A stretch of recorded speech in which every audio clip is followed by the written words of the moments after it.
अस्सलाम वालेकुम। The English the preparation दा اتم क्लास दे پدې کې به ان شاء الله پروناونز وایو او داغه چې څومره ټایپس دي هغه به ډیسکس کوو A to Z او اخره کې به یو MCQs ټیسټ مخلو نو چې څومره پوینټس څومره کانسپټ ډیسکس کیږي پای باندې 100% ځان پوي کا چې هغه MCQs ته په خپل باندې حل کول شي. اول په پروناون باندې ځان پوي کوو چې پروناون وایسته کته دی لفظ پروناون ته سوچو کې نو پدې کې ناون شته ګوره پروناون ٹھیک ده یعنی دا پروناون ناون سره ستړلې څه کنسپټ دی صحیح ده. اوس کته د دوو جملو ته د دوو سنټنسز ته ګوره علي پلیز کرکټ هی از ا ګډ پلیر علي کرکټ کوي او هغه یو ښه پلیر دی یو ښه کلاړی دی. نو ګوره پړومبنۍ جمله کې علي دا ناون دی خو چې دویمه جمله سٹارټ شوه نو هغې کې د علي په ځای سره هی داسې رانغی چې علي از ا ګډ پلیر بلکې مونږ وی چې هی از ا ګډ پلیر. نو دلته کې دا هی دا د علي یعنی د ناون په ځای استعمال شو نو دا هی دې ته اوس به مونږ څه وایو دې ته مونږ پروناون وایو. پوه شوې د پروناون په کنسپټ باندې. نو ګوره د پروناون ډیفینیشن به څه داسې شي چې کله یو ورډ یو لفظ په جمله کې د ناون په ځای استعمال شي هغې ته مونږ پروناون وایو. he she it I they you we وغیرہ وغیرہ دا ټول پروناونز دي ځکه دا په جملو کې مونږه د ناون په ځای استعمالو. ورپسې د پروناون ټایپس وایو او هغې سره تړلي چې کوم کنسپټس دي پوینټس دي هغه ډسکس کوو. لومبنی ټایپ یې دی پرسنل پروناونز چې کوم دا he she it I we you they his her it me us you them دا چې کوم پروناونز دي دې ته پرسنل پروناونز وي. دا ځان سره یاد ساته he she it I we you they او his her it me us you them دا ټول په یادو باندې یاد ساته چې دې ته پرسنل پروناونز وي. اوس دا پرسنل پروناونز په جمله کې په کوم ځای کې استعمال شوي دي د هغې لحاظ سره د دې پرسنل پروناونز بیا ځان له قسمونه دي. لکه دلته مونږ لومبنی ذکر کوو سبجیکټ پروناون. سبجیکټ پروناون باندې په اسانه پوهېدو لپاره چې ته په دې پوهېږي چې یو جمله کې یو سنټنس کې درې بنیادي ایسي سبجیکټ ورب او آبجیکټ ټیک ده. د جملې دا درې بنیادي ایسي دي سبجیکټ ورب او آبجیکټ. نو چې کله پروناون په جمله کې د سبجیکټ په ځای راشي نو هغه پروناون ته مونږ بیا وایو سبجیکټ پروناون.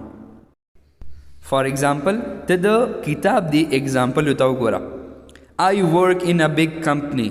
You like playing football. He lives in Lahore. She went on vacation last week. It seems hard day. We enjoy watching cartoons. They are good students. که دلته ته خیال وکړې چې کوم پرسنل پروناونز دي هغه د سبجیکټ په ځای راغلي دي. سبجیکټ وي فاعل ته کار کوونکي ته ټیک ده. نو دلته به طور سبجیکټ راغلی دي نو ځکه دې ټولو پروناونز ته دې ته سبجیکټ پروناونز وایي. او که دا پروناونز په یو جمله کې په یو سنټنس کې د آبجیکټ په ځای راشي به طور آبجیکټ راشي نو بیا ورته مونږه آبجیکټ پروناونز وایو. For example, the book the example to gora she gave me the book. Tahir bought you a present. She told him the secret. Maha asked her to come inside. Nida gave it to Maryam. The teacher taught us nouns. The company provided them the insurance. نو که ته دې جملو ته وګورې دلته کې دا پروناونز دا به طور آبجیکټ استعمال شوي دي د آبجیکټ په ځای راغلي دي نو ځکه دې پروناونز ته اوس ویلی شي آبجیکټ پروناونز. دا ایگزامپل د بک دا ایگزامپل زه ځکه ذکر کوم چونکې MCQs ټیسټ به د ایټا د بکس نه راځي نو که دا ای د بک نه سنټنسز جملې یا مثالونه راواخلي نو انشاءالله هغه به ستا د نظر نه تیر شوي. نیکسټ ورپسې دی پوزیسیو پروناون. پوزیسیو پروناون هغې ته وي چې هغه تا ته د یو ناون اونرشپ ښیي ملکیت ښیي چې دا څیز د سره تعلق لري دا د ده دی ٹھیک ده. د ایگزامپلز نه ورته ښه ښکلې کلیر شي. لکه mine یعنی زما، his د هغه، hers د هغې، yours ستا، its دغه دپاره استعمالیږي د animals دپاره. ټیک شو. ours theirs زمونږه، theirs د هغې. نو دا ټول داسې پروناونز دي چې دا اونرشپ ښیي، ملکیت ښیي. نو په دې وجه دې پروناونز ته پوزیسیو پروناونز وایي. که ته د دې بک اگزامپلز ته وګورې، this book is mine دا کتاب زما دی، that cat over there is hers هغه ځای بیا چې کوم پیشو ده دا د هغې ده، that poster on the wall is ours په دې دیوال باندې چې کوم پوسټر لګېدلی دی دا زمونږ دی. this responsibility is all yours وی دا ټوله ذمهواري دا ستا ده، ستاسو ده. the house on the corner is theirs په دې کناره باندې چې کوم کور دی دا د هغې دی. this shirt is his دا شرټ د هغه دی. the cat is licking its paws پیشو خپلې پنجې راکاږي. که تا خیال کړي دا پیشو په ځمکه باندې داسې پنجې راکاږي، دې ته لیکینګ وایي. نو اوس دا ټولې جملې چې مونږ کوم وي که ته ورته سوچ وکړي، دې کې دا چې کوم پروناونز استعمال شول دې پوزیشن وښو، ملکیت یې وښو د یو ناون. ټیک ده چې دا سیز د ده دی. ټیک ده که نه؟ نو په دې وجه دې پروناونز ته پوزیسیو پروناونز وایي. اوس دا بل یو سکرین شاټ دی د بک نه. په دې کې 3 قسمه پروناون تا ته ذکر شوي دي، هغې باندې مختلف قسمه جملې جوړې شوي دي. نو ته دا ویډیو پاس کا، ودروه او دا ټول سنټنسز ریډ کا. ټیک ده چې ذهن کې دا ستا کینی د نظر نه دي تیری شي، ځکه که ایم سی کیوز کې د دې جملو نه څه راولي نو تا ته به انشاءالله اساني. نیکسټ ورپسې دی ریفلیکسیو پروناون. ریفلیکسیو پروناون دا د ریفلیکشن نه وتی، ریفلیکشن نه. اوس د تعریف نه به پوه شي چې ریفلیکسیو پروناون څه ته وایي. نو چې کله د یو پروناون په اخره کې سیلف یا سیلز راغلی نو هغه پروناون ته بیا ریفلیکسیو پروناون وایي. ریفلیکسیو پروناون. فار ایگزامپل مای سیلف، him self، her self، it self، your self، themselves، ourselves، yourselves. چې کله سینګولري یو پروناون نو هغې سره سیلف به راغلی، هغې ته بیا چې کوم ریپلیکسیو پروناون وي هغې سره به سیلف راغلی، او چې کوم پلورل پروناونز دي نو هغې سره به سیلفز راغلی. لکه ګوره تا دې مثالونو ته وکتل. نو دا ټول د ریفلیکسیو پروناون اگزامپلز دي. دا یو امپورټنټ پوینټ دی، یاد یې ساته چې ریفلیکسیو پروناون به یو جمله کې هغې راځي چې کله د هغې جملې سبجیکټ او آبجیکټ هغه سیم وي، یو شانتي وي. فار ایگزامپل ته د بک د جملو ته وګوره. دی پراګ هرټ اټ سیلف وایل پلیینګ. پراګ په خپله باندې ځان خوږ کو چې پلیینګ مطلب لوبې کولې بس. دویم جملې ته وګورئ. علی انټروډیوسډ himself to his new neighbor.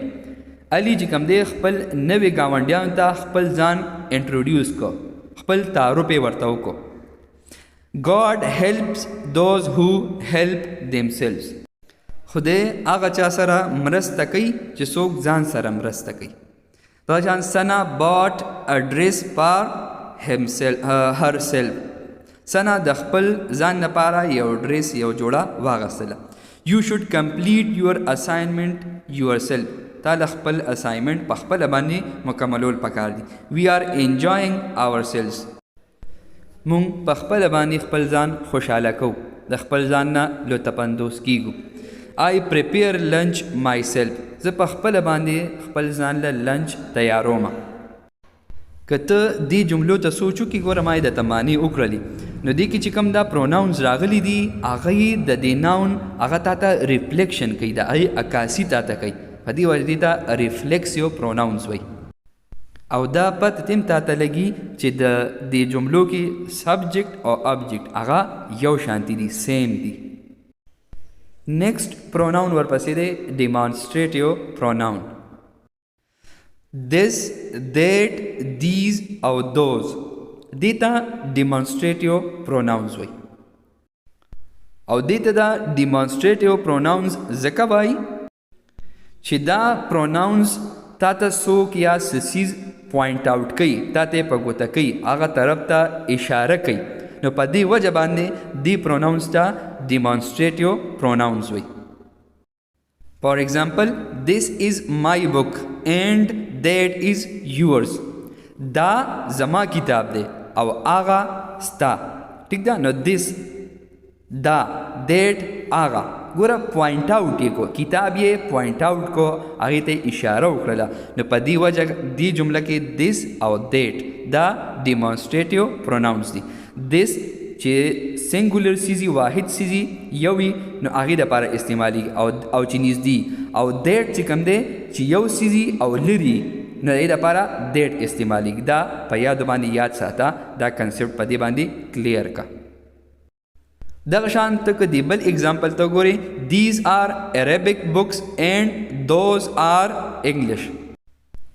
دا د عربی کتابونه دي او هغه د انګلیش کتابونه دي. دلته کې these داسې څیزونو دپاره استعمالیږي چې هغه نږدې او ګڼي، پلورلی جمع، او those دا هم د پلورل او د جمع څیزونو دپاره استعمالیږي، د ګڼو څیزونو دپاره، خو چې لري په فاصله کې. نو دا شو د ډیمانسټریټیو پروناونز کنسپټ. نیکسٹ ورپسې ځان پویه کو په انټراګیټیو پروناون باندې. دا داسې قسمه پروناونز دي چې دا د کوېسچنز دپاره، د سوال لپاره استعمالیږي، یعنی د دې په وجه هغه جمله سوالیه جمله جوړه شي، انټراګیټیو سنټنس ترېنه جوړ شي. اوس هغه کم الفاظ دي چې د هغې په وجه هغه جمله سوالیه شي، هغه کم پروناونز دي. نو ګوره which, what, whom, whose دا انټراګیټیو پروناونز دي. فار ایگزامپل who owns this jacket؟ دا جیکټ د چا دی یا د دې جیکټ مالک څوک دی؟ نو ګور دلته دا هو چې راغی دې سره دا جمله سوالیه شوله، نو دی هو دا یو پروناون دی، دې ته انټراګیټیو پروناون وایي. د بلې جملې ته وګوره whom are you looking for؟ ته د چا په تکل کې، د چا په تلاش کې. نو دلته دا whom چې کوم دی ګوره دې سره دا جمله سوالیه شوله، ته د چا په تکل کې، د چا په تلاش کې. نو دی whom ته دې ته انټراګیټیو پروناون وایي، ځکه دا د ناون په ځای راغلی دی. نیکسٹ ټایپ ورپسې دی انډیفینټ پروناون. داسې پروناونز چې هغه په جمله کې راشي خو هغه چې کم ناون ته د کم ناون په ځای استعمال شوي هغه سپیسیفاید نه، انسپیسیفاید پیپل دپاره یا د آبجیکټس دپاره استعمال شي چې هغه مخصوص نه. فار ایگزامپل all, anyone, anybody, anything, everyone, everybody, everything, someone, somebody, something, no one, nobody, nothing, some, none وغیره وغیره.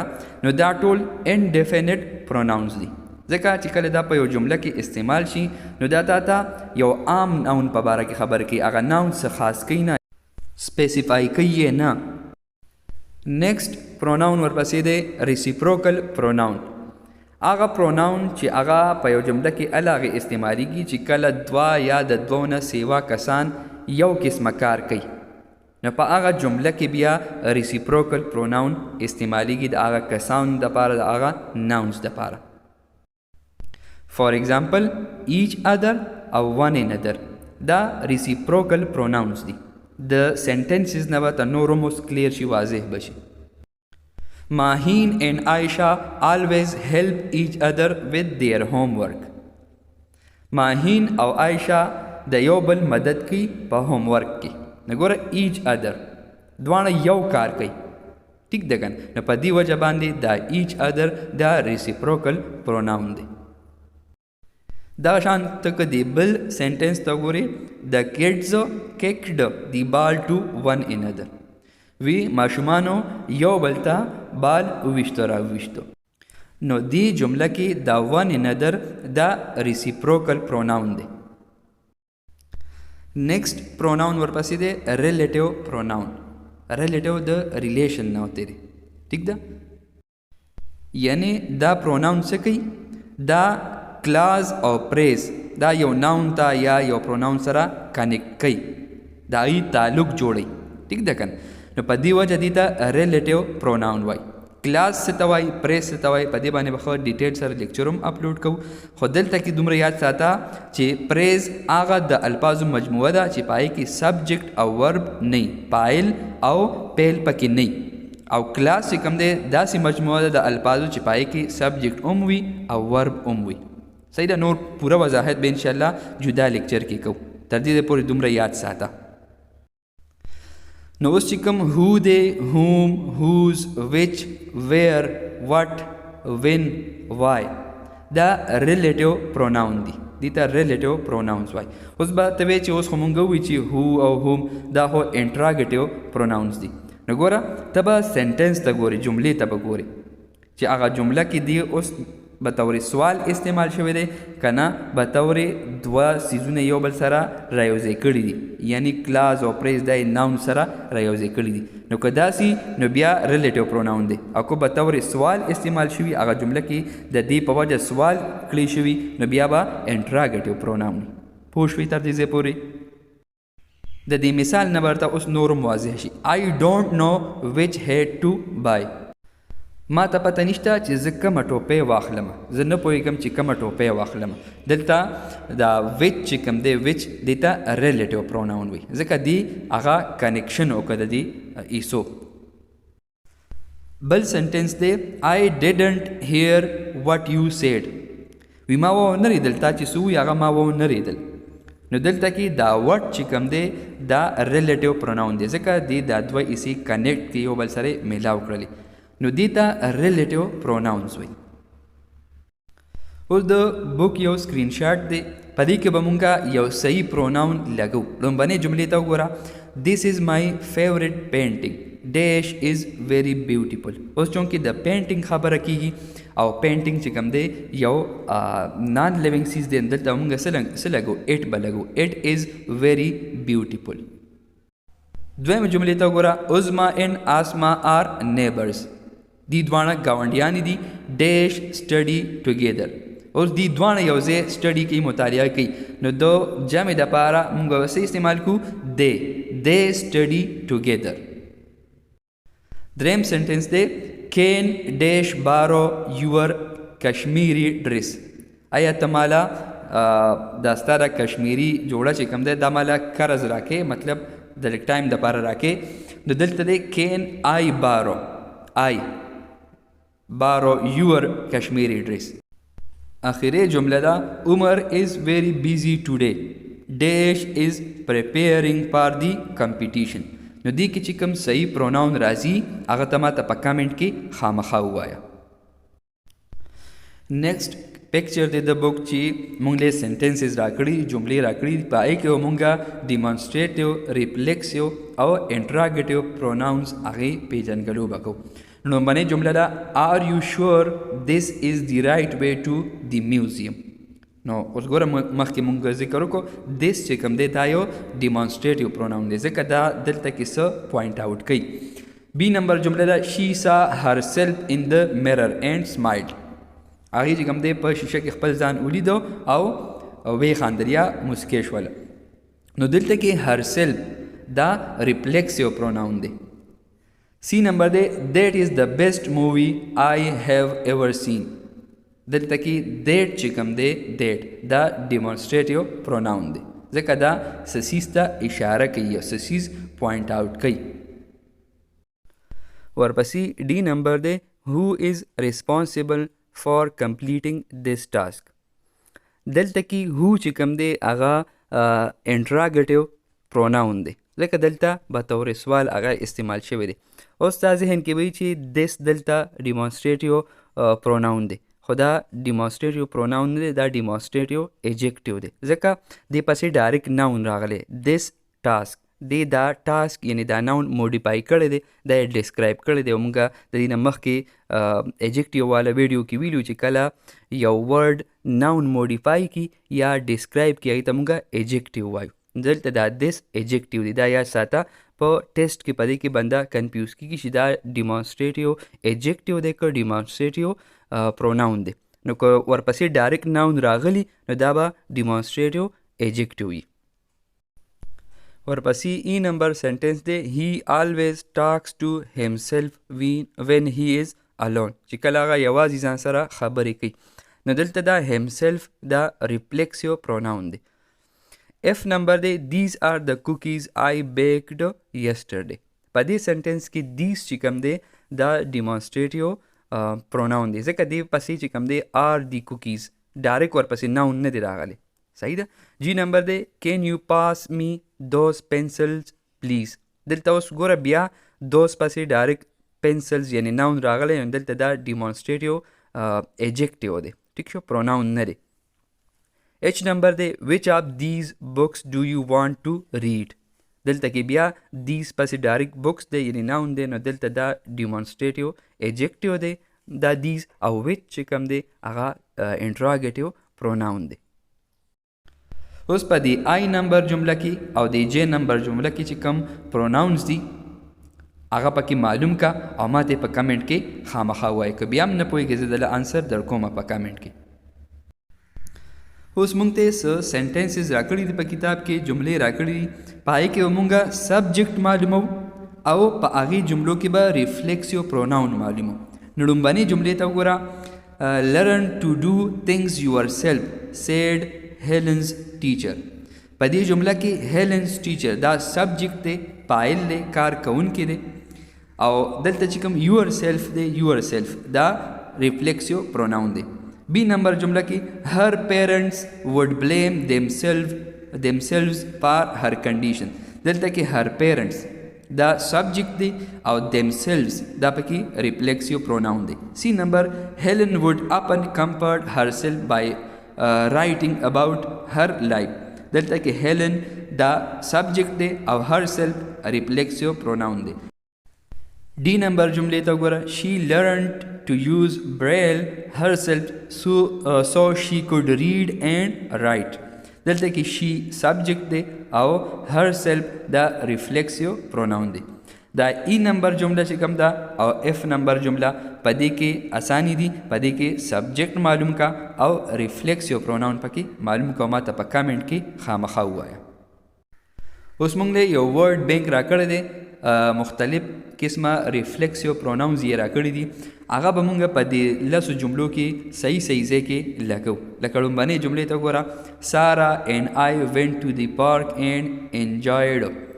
سارا او زه پارک ته لاړو او مونږه انجوای وکړه. نو دلته ګوره د سارا او د آی دپاره کوم یو ریفلیکسیو پروناون راځي آور سیلز. آور سیلز ټیک شو. علی دویم نمبر جمله ده علی اینڈ his sister made the costumes dash for the school play. نو دلته براشي themselves ځکه علي او د هغې خور دوه کسان دي یعنی پلورل دی نو بیا دی نشي راتی themselves به راځي. دریم سنټنس دی فاطمه could not believe she had finished the project all by herself. فاطمه فیمیل دی او د دې لپاره چې کوم ریفلیکسیو پروناون راځي هغه هر سیلف دی. 4 نمبر احمد اینڈ انعام prepared the surprise party. هغې یو سرپرایز پارټي تیار کړه. نو دلته کې احمد او انعام دوه ناونز شو. نو د دې دپاره چې کوم پروناون راځي هغه به شي themselves. 5 نمبر دوا reminded dash to study for the upcoming exam. دوا اوس یو ګرل ده نو د دې لپاره به راشي herself. دی ډاګ ویګډ. اوس ګوره تا ته ما وختي ذکر وکړه چې کله زناور راشي د زناور ذکر وشي نو هلته کې به مونږ څه استعمالو ایټ یا مطلب اوس چونکې دا ریفلیکسیو دی نو ایټ سیلف یعنی دی ډاګ ویګډ ایټ سیلف وین ایٹ سا ایٹس آنر. 7 نمبر دی وی پرامسڈ ڈیش ناٹ ټو ریویل دی سیکرٹ ټو اینی ون. چې کله وی راشي نو د وی دپاره چې کوم ریفلیکسیو پروناون دی هغه دی آور سیلز. آور سیلز. 8 نمبر دی د ټیم کنګریچولیټډ ډیش آن ویننګ دی چیمپئنشپ. چونکې ټیم کې خو ګڼ پلیئرز دي ګڼ کلاړیانې نو دلته کې به راځي themselves. اوس دا 9 نمبر او 10 نمبر په دې کې کم یو ریفلیکسیو پروناون راځي ښه آسان دی په کمنټ کې ماته خامخا ووایه. نو دا د پروناون او د هغې د ټایپس په باره کې امپورټنټ پوینټس وو، امپورټنټ کانسیپټس وو او مثالونه وو. اوس دا د نور کنسپټ کلیر کول لپاره او د پریکټس لپاره ما یو 15 ام سی کیوز جوړ کړي دي. یو ام سی کیو به ستا مخې ته راځي، په هغه ځای باندې ویډیو پاس کوه او چې کوم صحیح آپشن وي هغه پکې معلوموه. نو بیا به تا ته د هغې ام سی کیو جواب هم راځي، خپل جواب هغې جواب سره ګوره چې صحیح دی او که صحیح نه دی. که صحیح نه دی نو هغه خپل کنسپټ ټیک کا، کلیر کا.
نو دا زموږ نننی ټاپک د پروناون او د هغې د ټایپس په باره کې. امید لرم چې انشاءالله په ټاپک باندې به 100% پوه شوي. که ویډیو دې خوښه شوي لایک یې کړه، کمنټ پې وکړه او خپلو ملګرو سره یې خامخا شیر کړه.